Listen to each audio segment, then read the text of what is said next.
Hello everyone and welcome back to my channel. Happy Valentine's Day, by the way. I wish you all a very good day. Today's topic is pretty much straightforward. I just want to share some of the VS Code extensions, some of the keyboard shortcuts, and all the tools that come together to kind of like help me write code faster, basically, right? And also kind of like just make it easier for myself to write code as I work with VS Code locally. So I'm going to be showing you some of those tools and extensions and shortcuts, and hopefully you take some of these things and use them in your own projects and locally as well as you write your own code. So let's dive in. Okay, so let's just walk down the list of my installed VS Code extensions. The first one is the auto close tag for your HTML. Basically, how that works is, how do I say, for instance, I'll come in here and let's say that I do a div. I don't have Emmet right at the moment, so I kind of like actually uninstalled it so that it wouldn't interfere with the things I'm going to show you now. So what happens is when I close this div, it will automatically add the closing tag for the div. Like, watch this. Let me zoom in a little bit. So watch this. So it automatically closes the div, and if I wanted to like start doing something, I can, if I wanted to do like a p tag, it will close that again.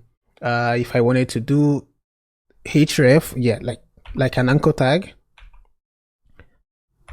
it will close that for me. So basically closes, adds the closing tag for all your HTML elements. That is very helpful to me. Like, it makes me type very fast. Like, every element I create, I don't have to worry about closing the tag because that extension does it for me. So let me get this out. Yeah, I use it a lot. I use it like almost every single time that I'm writing HTML or any template language.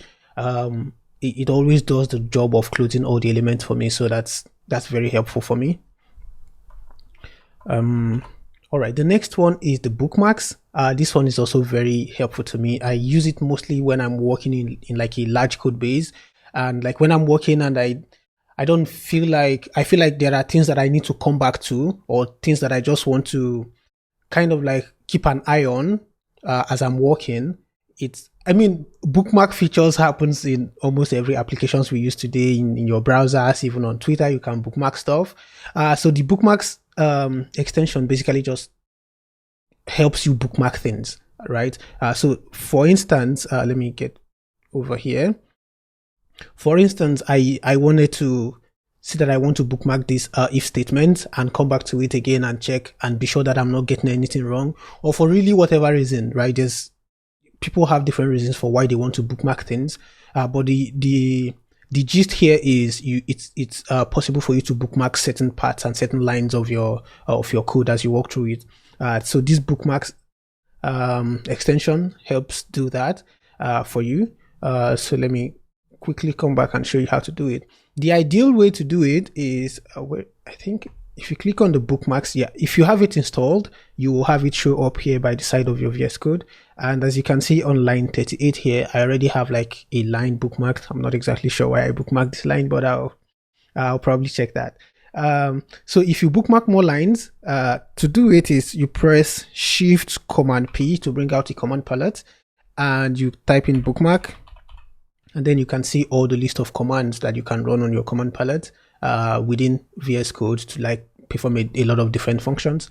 But to bookmark a particular line, you keep your cursor there and then you run the toggle command. So there's no need typing it all out, it's already there. So I'll just click enter on the toggle command. And where did I, hang on, let me, oh, because I had a bookmark here before, it kind of like just removed the existing bookmark. So let's add a new one for this try and catch. So I'll do Shift Command P, bring it up, and you can either click enter on this, like if you use the keyboard, or you can just use your mouse and click on it and it will bookmark the line for you. And if you want to bookmark the next line, say for instance where I closed this try catch block, I can come here and run the command again, Shift Command P to bring up the the command palette and click on this to add a second bookmark, right? An easier way for me to do it though is I use the keyboard shortcuts. So what you can do is basically just do Options, Command K. That's it. Yeah. It might be tricky. Like if you already have a lot of shortcuts, keyboard shortcuts in your head, it might be tricky to add a lot more to it. But I mean, it looks very simple to me, right? So if I run the command again, Options, Command K. Sorry, I did P. That's wrong. Oh, I did the right thing. I did K. It got it out of the way and showed me the toggle. Yeah. So I think that's very good. Let me show you that there are other interesting commands that you can run. So you have the toggle to put a bookmark somewhere. You have the expand selection, select lines, clear all the toggles if you have a lot of them. Focus, just jump to the next toggle, to the previous one. There's a couple of commands there that you can run to use that. But I've spent a lot of time on the bookmarks toggle extension. So let's move on to the next one. The next one is the bracket pair colorizer. This one is super helpful, especially if you are always mixing up your brackets and your curly braces and your square brackets and all of those things. What this extension does basically is help you match each bracket in your code base with a closing one, right? So if take for instance, let's start from here.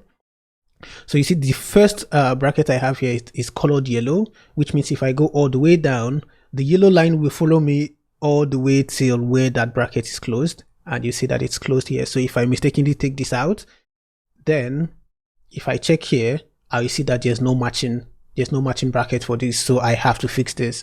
So I have to come all the way down and basically add it here. So the same thing for literally every bracket in your code base, right? So each opening bracket has a corresponding closing one with the same color. So it basically just helps you identify your brackets so that if it's missing somewhere, it's easier to find out where it's missing and quickly fix it. So it's super important, it's super nice, it's super helpful for me. So it means that when I'm debugging or when I'm trying to figure out what is missing or what's causing an error, if it has to do with brackets, it's very easy for me to figure out. So as you can see, all the brackets have different colors. Okay, that's that about that. Let's look at the next one. The next one is duplicate action. This one is very I didn't know this was an extension, or I didn't know there was an extension like this until I needed to do something like what it does.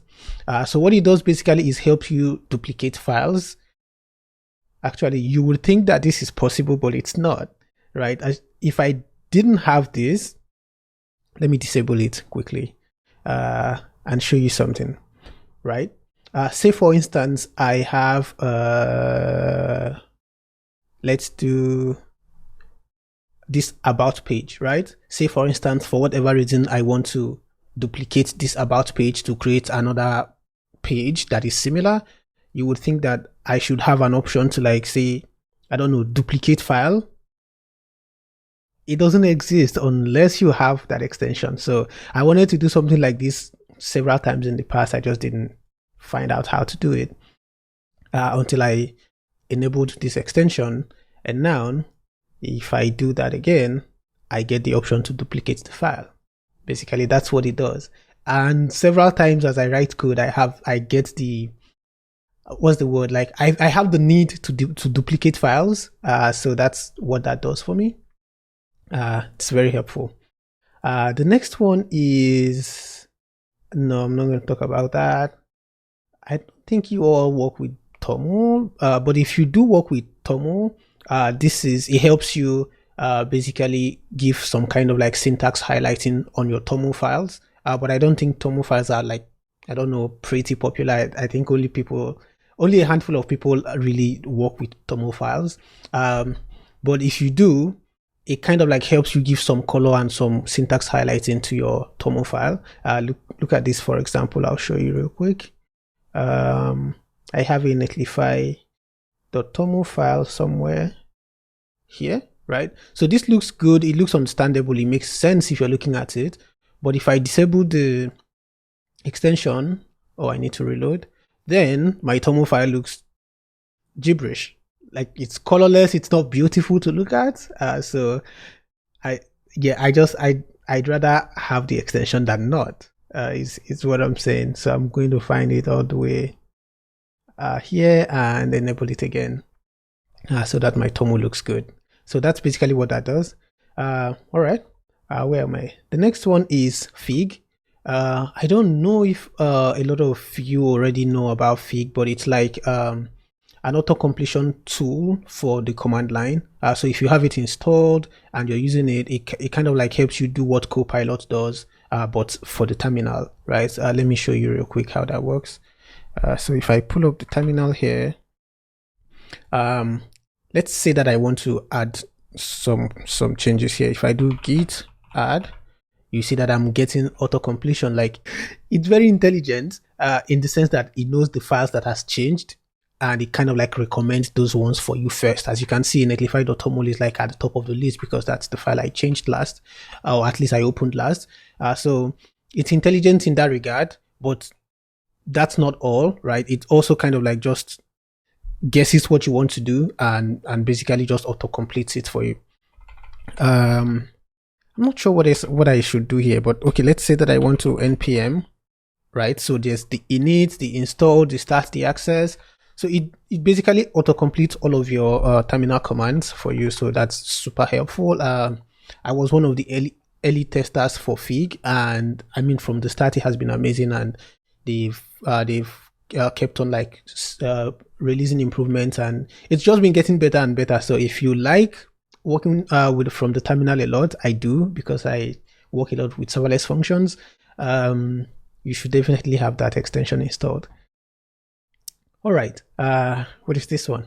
Formatting toggle. This is also very good. Sometimes I think that what made me install this extension is there are sometimes that you're working on a particular code base and you need to work with code without formatting it, right? I think I was trying to copy some Tailwind styles at the time, and each time I click save, the formatting would just, I don't know, it would make a mess of my entire file. And I needed a way to kind of like copy paste code and just work with the code as I'm seeing it, make all the changes I need to do before I click format and something and stuff like that.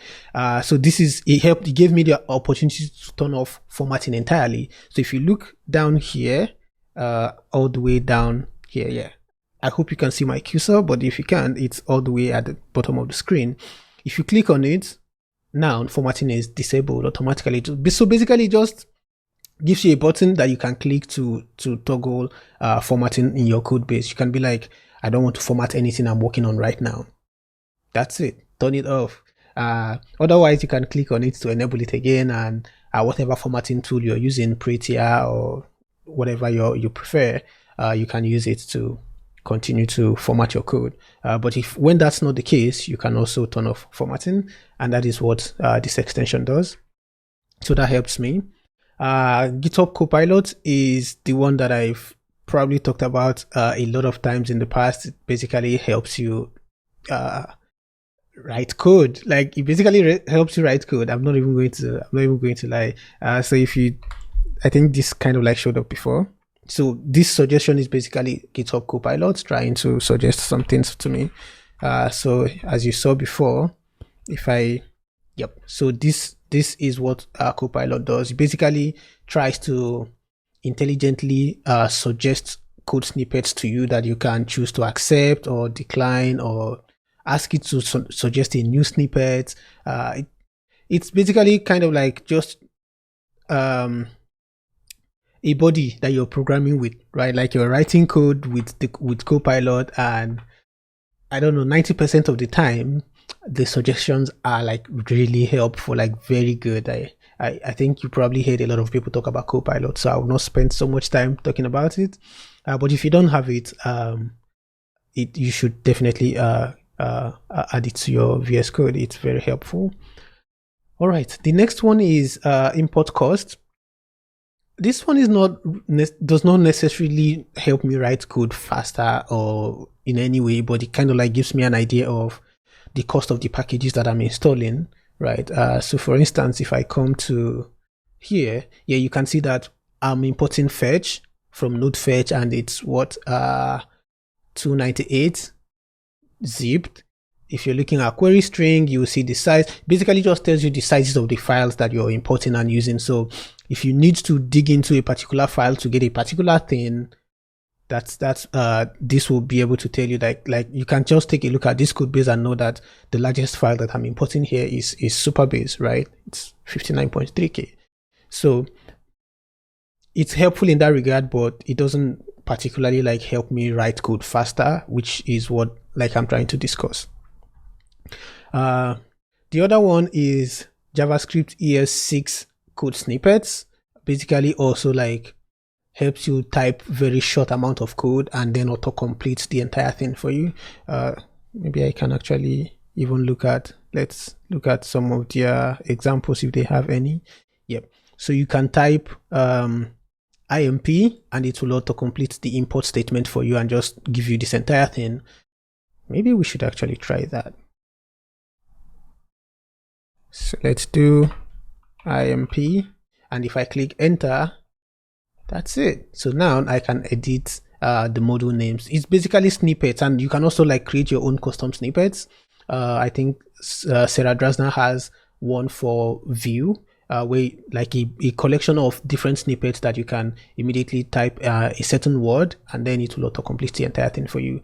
I created one, but I honestly don't remember how I did those snippets at the time. Maybe that's something I should look at again. But yeah, this kind of like helps a lot with auto completion. So if you wanted to write console.log statement, yes, okay, yes, I remember it now. That's the one I had.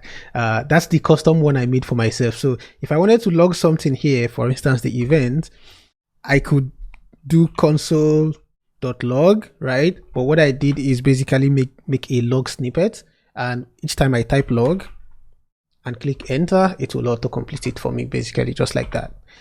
So that's what that does. It's very helpful. It makes me type faster, like a lot faster, because I could basically put everything in a return statement as a snippet, and when I type return, it will just auto complete the entire thing, which is very good. Also CoPilot, GitHub Copilot helps do that as well.